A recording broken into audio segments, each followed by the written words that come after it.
Yo, I just watched the latest episode of Solo Leveling. Yo, this season is just next tier.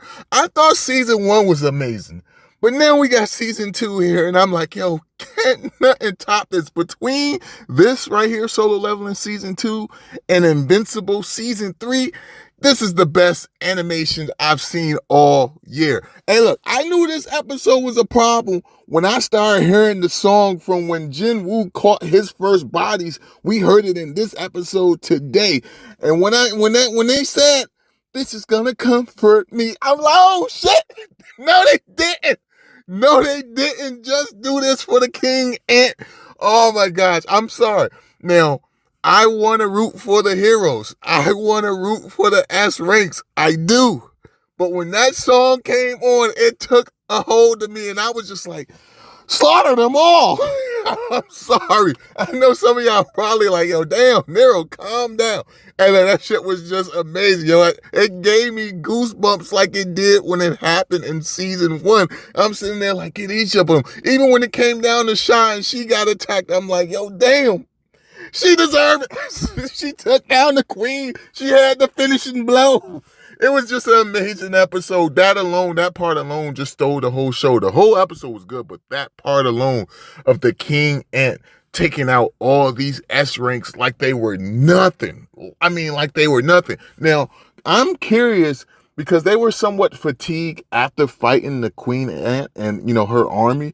So I'm curious how much of a difference or how much of a fight they would have been able to put up had they not been, somewhat fatigued, because I gotta imagine they would have did a little more decent against this King Ant. I'm just imagining, but oh my gosh, man, it was just a whole nother level, man. But damn. What they did to the Hiller dude, man. What they did to the Hiller guy. I felt bad. I felt sorry for this because he didn't even want to come. He didn't even want to come. But he was like, yo, I don't want to leave my friends out there like that. So I'm going to go help him out. And you see how happy he was. He's like, yo, we avenged old boy who got taken out. Yo, we did it. We did it. Then this King Ant comes and starts wiping them out. He's like, yo, they're good long as I'm here. I'm the healer. I will protect them. Now, I feel like they should have stopped mentioning how powerful or how good their healer was. Even though these are ants and they don't speak English, I feel like, or at least most of them didn't, I feel like they shouldn't have just kept mentioning how much this guy was supporting them and helping them recover from their injuries. Because once that happened, you had it with a king guy, he was starting to grasp our language, and you had it where he was like, oh shit. Someone keep restoring y'all, because I done took this big guy down about 2 times, and he keep coming back. Let me see. And then you have it where this healer is able to use stealth ability, which is amazing because it makes me think about season 1. Remember when your boy Jin Woo was facing off against that that assassin type guy that killed the people from prison, and he was just killing for fun. He was a B rank. I can't think of what his name was, but you had it where he was looking at Jin Woo and he was like, yo, assassin type that can also use healing. Like, that's unheard of. And then you have it right here where this guy is using stealth, which is an assassin type move that we heard was very rare among hunters. And he's also a healer. So I think that was pretty dope to see that. And it went back with season 1. I really like that. I don't know. Maybe a lot of people ain't catch on to that, but I thought that was pretty dope. Maybe because I just finished watching season 1 throughout this week at the gym, on my, running bike and whatever you want to call it. But I thought that was dope. But you have it where he's in stealth mode, and this ant was like, yo, I could still see you. Give me sight beyond sight, and he ends up piercing this guy. I'm just looking like, yo, dang. But even though this guy was on the verge of death, even though this healer was on the verge of death, he still look at his friend, his boy, and he's like, yo, just run. Just run. Mm-hmm. And before, the guy could even have a chance to run away, you have it where the King Ant bites this dude head off. And I'm not going to lie to you. That was sad because he was the one character, You know what I'm saying? Outside of Shaw, I rock with her as well. But he was the one character where I'm like, yo, I want him to make it out alive because he didn't even want to be a part of this, but he just did it because he didn't want his friends to be at a disadvantage by not having a high tier healer.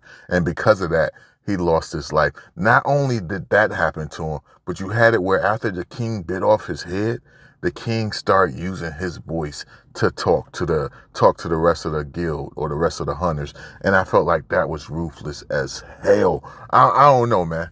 I bruh. It was a really sad moment, man. It was a really sad moment.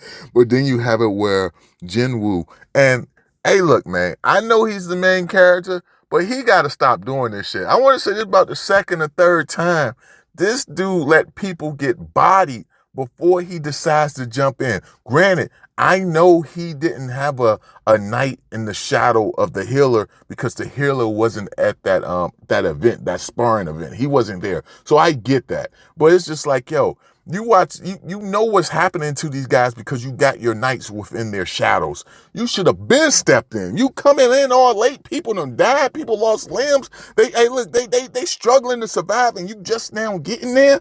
Man, come on, Jinwoo. That's the second time he did that. It might even be more times, and I'm just not remembering. But I recall in this season, the 1A team that went in there with the high orcs, right after like the leader just got pummeled. Like he kept getting an almighty push to the ceiling and to the ground. Then finally Jinwoo jumps in and is like, yo, I need your permission to eliminate all of these guys. And the guy's like, please do it. I'm like, yo, Jinwoo, you could help this guy a lot sooner. Same thing here. Like, yo, he probably could have came out the shadow once this guy first walked up. Because he was seeing whatever his knights were seeing through the shadows. And I'm pretty sure the fact that this king ant walked right past these dudes at the beginning before they started fighting to go acquire the mother, to bite his mom and I guess eat her essence or whatever the case may be. I'm pretty sure Jinwoo witnessed that and could have known like how big of a threat that this guy is going to be. Like this dude didn't even acknowledge him. He walks straight up and goes to the mother and like, yo, they took you out, mom, and bit him.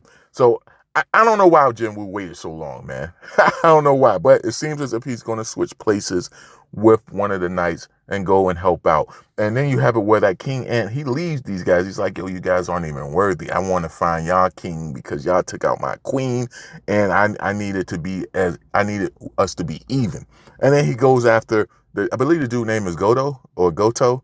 Hopefully I'm saying it right. I can't remember right now. I'm not at home, so I don't have my setup where I can look at the names. But you have it where he goes after him and he asks him like, yo, are you their king? And Goto's like, yo, yeah, I am. I'm their king.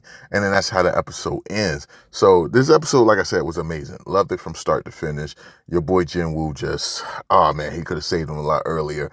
But that song part, man, this is going to comfort me.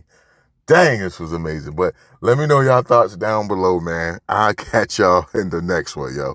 Peace.